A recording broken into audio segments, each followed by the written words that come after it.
በቀን አንድ ጻድቁ ኢዮብና ልደታ ለማርያም ይውላሉ። በስመ አብ ወወልድ ወመንፈስ ቅዱስ አሐዱ አምላክ ብለን የወሩን ታሪክ እንጀምራለን። ታላቁ የትዕግስት ባለቤት በሀብቱ ብዛት ምሳሌ የሌለው የደግነት ተምሳሌት ኢዮብ ጻድቅ አስጨናቂ ደዌ የተፈወሰበት ቀን ይሄ ነው። አገሩም ዖፅ አውስጢድ ይባላል። ይህ ኢዮብ የተባለ ጻድቅም በእምነቱ የጸና ታጋሽ፣ እግዚአብሔርን የሚፈራ ደግና ጻድቅ ነበረ። 7 ወንድ ልጆችና 3 ሴት ልጆችም ነበሩት። ሀብቱም ከልክ ያለፈ ነበር። መጽሐፈ ኢዮብ ምዕራፍ 1 ከቁጥር 1። 7,000 በጎች 3,000 ግመሎች 500 ጥማድ በሬ 500ም ሴት አህዮች ነበሩት። እጅግ ብዙም ባሪያዎች ነበሩት። ከዕለታት በአንዲት ቀን የክርስቶስ አገልጋዮች በእግዚአብሔር ፊት ለመቆም መጡ። ሰይጣንም ለብቻው መጣ። እግዚአብሔርም ሰይጣንን ከወዴት መጣህ አለው። ሰይጣንም ምድርን ሁሉ ዙሬ መጣሁ አለው።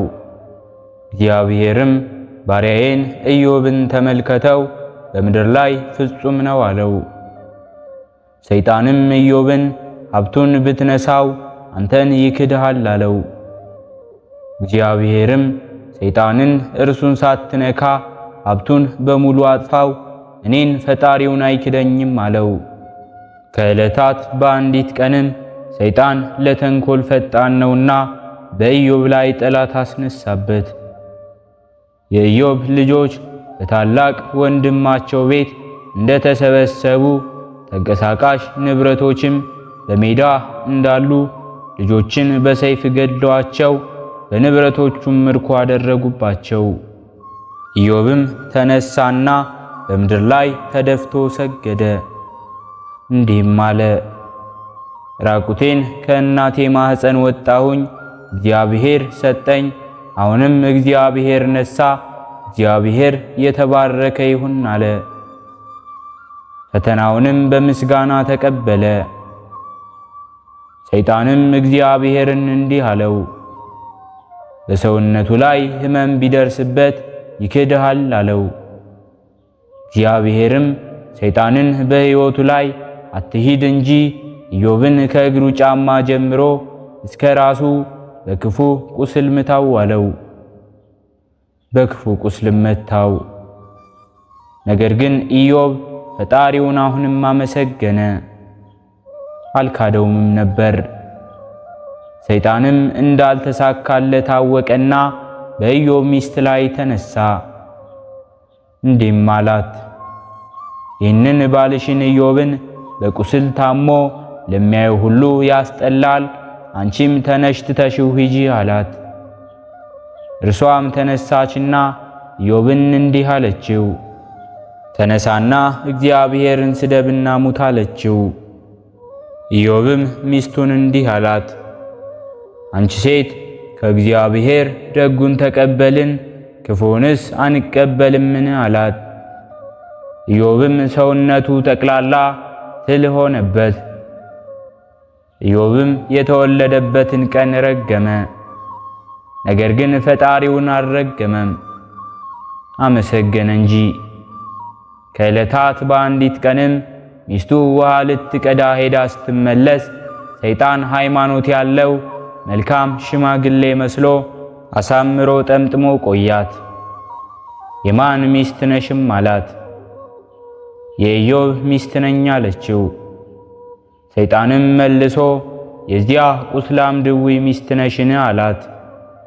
ሁለተኛም ከእርሱ ጋር አትቀመጪ ጥለሺው ነይ አላት። ማድጋውን ከነዋው ሰጥቼው በዚያ ልምጣ እንደዚህ ብላ ነገረችው። እርሷም ከቤቷ ሂዳ በደረሰች ጊዜ ቁስሉ ሸቶ የማያውቀውን ሸተተኝ አለችና ገና ከመንገድ ሳለች እርሷም ውሃውን አኑራለት በቃ ሊሄድ ነው አለችው። ኢዮብም ነገሩን ሲረዳ የሥላሴን ኅቡዕ ስም ሰጣት። ይዘሽ ሂጂ፣ ሰይጣን እንደሆነ በዚህ ይርቃል፣ መንፈስ ቅዱስ እንደሆነም ይባርክሻል አላት። እርሷም ተቀብላ ይዛ ሄደችና ገና በሩቅ ሲመለከታት እርሱን ያሽውን ጥለሽው ነይ አላት። እርሷም ተከተለችው። ሰይጣንም እንደ ጉም ተኖ እንደ ጢስ በኖ እንደ አቧራ ቦሎ ጠፍቷል። እርሷም አይ የሰይጣን ነገር ብላ ወደ ቤቷ በደስታ ተመልሳለች። ከዚህም በኋላ መልአኩ ቅዱስ ሚካኤል ተገልጾ የኢዮብ ሚስት ሆይ አላት። አዎን አለችው። ኢዮብን ወስደሽ በዮርዳኖስ ውሃ ጠቢው፣ ከቁስሉ የነበረው ትሉ በውሃው ላይ ይረግፋል አላት። እርሷም እንዳዘዛት በዮርዳኖስ ውሃ አጥባዋለች። ትሉም ረግፏል፣ ከሕማሙም ተፈውሷል። እንደገናም 7 ወንድ 3 ሴት ልጆችን ወለደ። ሀብቱም እንደ ቀድሞው ሀብታም ሆነ። በተወለደ በ240 ዓመቱ ግንቦት 1 ቀን አርፏል። የጻድቁ አባታችን ኢዮብ ረድኤቱ በረከቱ አማላጅነቱ ከሁላችን ጋር ይሁን። በሁለተኛነት የምናከብረው በዓላችንም ልደታ ለማርያም ነው። አምላክን የወለደች እመቤታችን ቅድስት ድንግል ማርያም የተወለደችበት ቀን ነው። የአባቷ ስም ኢያቄም የእናቷም ስም ሐና ይባላሉ። ሁለቱም ልጅ በማጣት ሲያዝኑ ኖረዋል። በዚያን ወራት የመካኖችን መባን ካህናቱ አይቀበሉም ነበርና እርሱም ከሰው ወገን የሚደርስባቸውን ሽሙጥና ሐዘናቸውን ያርቅላቸው ዘንድ በቀንና በሌሊት ወደ እግዚአብሔር ይማልዱ ነበር። ሰውን የሚወድ እግዚአብሔርም ከዘራቸው ለዓለም ሁሉ መድኃኒት ይሆን ዘንድ መልካም የሆነ ሐሳባቸውን ተመለከተ። ክቡር ኢያቄምም 40 ቀን እስኪፈጽም በሊባኖስ ተራራ ውስጥ ቆሞ ይጸልይ ነበር። ከእግዚአብሔር የተላከ መልአክ በራእይ ተገልጾለትና ለዓለሙ ሁሉ ድህነት የሚደረግባት ዘር እንደሚሰጠው አበሰረው። በፍጹም ልብ አምኖም ከተራራው ወረደ። ለተመሰገነች ሚስቱ ለቅድስት ሐናም ከእግዚአብሔር የታዘዘ መልአክ እርሱ ያሰማውን ያንን ራእይ ነገራት። ቃሉም እውነት እንደሆነ እርሷም አመነች። ልዑል እግዚአብሔርንም አመሰገኑት። የተመሰገነች ቅድስት ሐናም ከእርሷም የሚወለደውን በዘመኑ ሁሉ ለቤተ እግዚአብሔር አገልጋይ ታደርገው ዘንድ ለእግዚአብሔር ስዕለትን ተሳለች። ከዚህም በኋላ ይህችን የከበረች ሕፃን ነሐሴ 7 ቀን ጸነሰች። እነሆ በዚያ ወራት ሳምናስ የሚባል ዘመዷ ሞተና አስከሬኑን እየዞረች ስታለቅስ ጥላዋ ከአስክሬኑ ላይ ቢያርፍበት ከአልጋው ብድግ ብሎ ተነስቷል። ሰማይና ምድርን ለፈጠረ የፀሐይ ጽድቅ እናቱ የሆንሽ እመቤቴ ሆይ ሰላምታ ይገባሻል ብሎ ተመልሶ ለእመቤታችን በሐና ማኅፀን ሳለች መስክሮ ሰግዶላት ተመልሶ አርፏል። ሁለተኛም አንድ ዓይና አክስት ነበረቻት። ማኅፀኗን ብትዳስስ ዓይኗ በርቶላታል። በዚያን ጊዜ አይሁድ የቅናት መንፈስ አደረባቸውና ሐናና ኢያቄም ምን ይወልዱ ይሆን? አባቶቻቸው ዳዊትና ሰለሞን 40 ዘመን ገዙን። ከሐናና ከኢያቄም የሚወለደውማ ገና ሳትወለድ ሙት ያስነሳች፣ ስትወለድማ እንደ ሰም አቅልጣ እንደ ገል ቀጥቅጣ ትገዛናለች። ስለዚህ ከወዲሁ እናጥፋት ብለው በጠላትነት ተነሱባቸውና መልአኩ ቅዱስ ገብርኤል ለኢያቄም በራእይ ተገልጾ ተነስ ሐናን ያዝና ወደ ሊባኖስ ተራራ ሂድ አለውና በሊባኖስ ተሰደው እንዳሉ ግንቦት አንድ ቀን ለመለኮት ማደሪያ ትሆን ዘንድ የተመረጠች የዓለሙ ሁሉ መመኪያ እመቤታችን ቅድስት ድንግል ማርያም በዚያ ተወልዳለች። አንቺ ያልወለድሽ መካን ሆይ ደስ ይበልሽ፣ ዘርሽ አሕዛብን ይወርሳሉና የፈረሱትንም ከተሞች መኖሪያ ታደርጊያለሽና እንዳለ ትንቢተ ኢሳይያስ ምዕራፍ 54 ከቁጥር 1። ስሟንም ማርያም ብላ ሰየመቻት። ትርጓሜውም እመቤት ማለት ነው። አንድም ማርያም ማለት እመ ብዙሃን ማለት ነው። እንዲሁም ሀብትና ስጦታ ማለት ነው። በእውነትም የዓለሙ ሁሉ እመቤት ናት።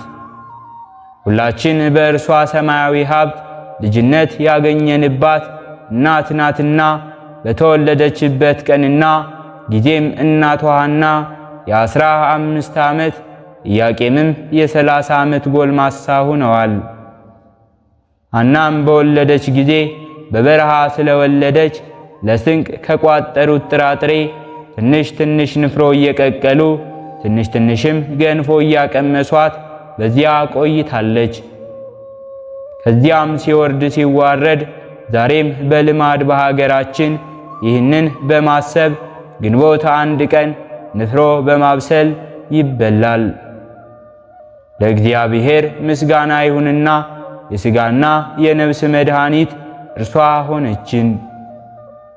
እርሷን እናቱን ለሰጠን በረከቷም ከሁላችን ከክርስቲያን ወገኖች ጋር ለዘላለም ይኑር አሜን።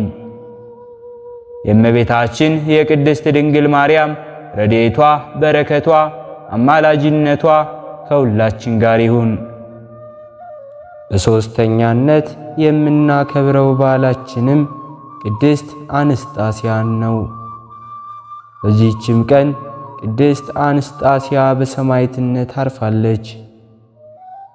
ይህችም ቅድስት መስተጋድልት ከሮሜ ሀገር ናት። ወላጆቿም ክርስቲያኖች ናቸው። ጠቃሚ የሆነ ትምህርትን በማስተማር ክብር ባለው በመልካም ሥርዓት አሳደጓት። ካደገች በኋላም ወላጆቿ ሊያጋቧት ፈለጉ። እርሷ ግን ይህን ሥራ አልፈለገችም።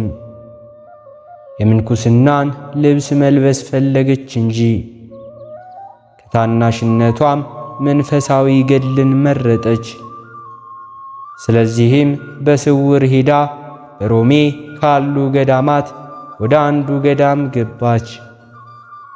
ታናሽ ስትሆንም የምንኩስና ልብስን በመልበስ በጾም በጸሎት እንዲሁም በረሃብ እንዲሁ በጽም በመጠመድ የዚህን ዓለም ሐሳብ ሁሉ ከልቦናዋ ቆርጣ በዚያ በመተው በመጋደል ሥጋዋን አደከመች።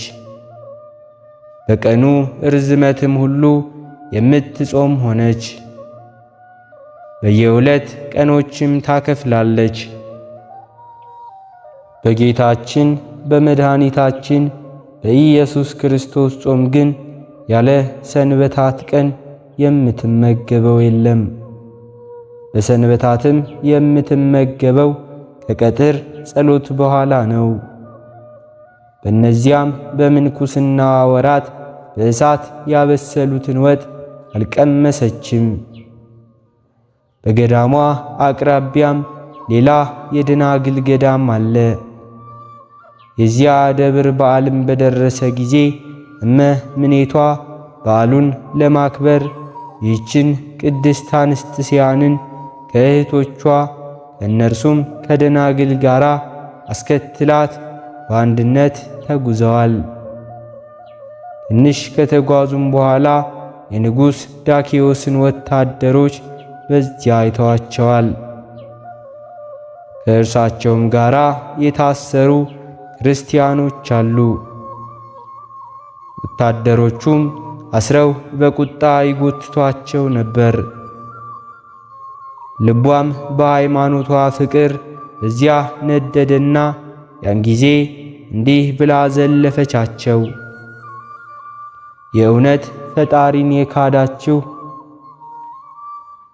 ልባችሁ የደነዘዘ እግዚአብሔር በመልኩና በአምሳሉ በፈጠራቸውና ስለ እነርሱም ነፍሱን ለሞት አሳልፎ በዚያ በሰጠላቸው በእነሱ ላይ ለምን እንደዚህ ትሰራላችሁ? ይህንንም እያለች ጮኸች። ይህንንም ካለቻቸው በኋላ ወታደሮቹ ተቆጡ። ይዘውም ወደ መኮንኑ አቀረቧት። እርሱም እንዲህ ብሎ ጠየቃት፣ በእውነት አንቺ የተሰቀለውን የምታመልኪው ክርስቲያን ነሽን? ብሎ ጠየቃት። እርሷም ስለኛ የተሰቀለውን ክብር ይግባውና እርሱን አመልከዋለሁ ብላ መለሰችለት። በዚያን ጊዜም ጽኑ ስቃይን አሰቃያት። በሥጋዋም እሳትን ጨመረ። ከዚህ በኋላ ዘቅዝቆ ሰቀላት። ከበታቿም አጤሱባት። ከሃይማኖቷም ባልተናወጸች ጊዜ ራሷን በሰይፍ ይቆርጥ ዘንድ አዘዘ። በዚህ በታላቅ ስቃይም ውስጥ ሳለች ራሷን በሰይፍ ቆረጧት። በመንግሥተ ሰማያትም የሰማዕትነትን አክሊል ተቀበለች። ለእግዚአብሔር ምስጋና ይሁን፣ እኛንም በጸሎቷ ይማረን፣ በረከቷም ከእኛ ጋር ይኑር ለዘላለሙ አሜን። የእመቤታችን የቅድስት ድንግል ማርያም እንዲሁም የእመቤታችን የቅድስት አንስጣስያ በረከት ረድኤት ከሁላችን ጋር ይሁን። ሕሊናችን በማሰባሰብ አባታችን ሆይ እንበል። አባታችን ሆይ በሰማያት የምትኖር፣ ስምህ ይቀደስ፣ መንግሥትህ ትምጣ፣ ፈቃድህ በሰማይ እንደሆነች እንዲሁም በምድር ላይ ትሁን። የዕለት እንጀራችንን ስጠን ዛሬ፣ በደላችንንም ይቅር በለን እኛም የበደልነውን ይቅር እንደምንል፣ አቤቱ ወደ ፈተናም አታግባን ከክፉ ሁሉ አድነን እንጂ መንግሥት ያንተ ናትና ኃይል፣ ክብር፣ ምስጋና ለዘላለሙ አሜን። እመቤታችን ቅድስት ድንግል ማርያም ሆይ በመልአኩ በቅዱስ ገብርኤል ሰላምታ ሰላም እንልሻለን። በሐሳብሽ ድንግል ነሽ፣ በሥጋሽም ድንግል ነሽ። አሸናፊ እግዚአብሔር እናት ሆይ ሰላምታ ላንቺ ይገባሻል። ከሴቶች ሁሉ ተለይተሽ አንቺ የተባረክሽ ነሽ፣ የማኅፀንሽን ፍሬ የተባረከ ነው።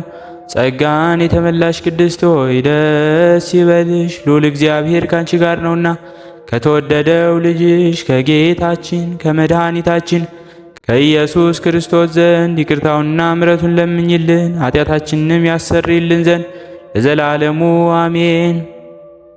ስለነበረን ጊዜ ሁሉ የአምላካችን የልዑል እግዚአብሔር ስሙ ዛሬም ዘወትርም የተመሰገነ ይሁን። አነሳስቶ ላስጀመረን አስጀምሮ ላስፈጸመን ለልዑል እግዚአብሔር ምስጋና ይሁን። ውድ የሃይማኖት ሚዲያ ተከታታዮች ከዚህ በላይ እንድንሰራ አገልግሎቱ በሰፊው ይሰጥ ዘንድ በሀገር ውስጥም በሀገር ውጭም ያላችሁ ይህንን መንፈሳዊ ቻናል ላይክ፣ ሰብስክራይብ፣ ሼር በማድረግ ድጋፋችሁን ታሳዩን ዘንድ በትህትና እንጠይቃለን። ያላችሁን ሐሳብ አስተያየት በኮሜንታችን ስር ላይ አስቀምጡልን። ወስብሐት ለእግዚአብሔር ወለወላዲቱ ድንግል ወለመስቀሉ ክቡር። ይቆየን።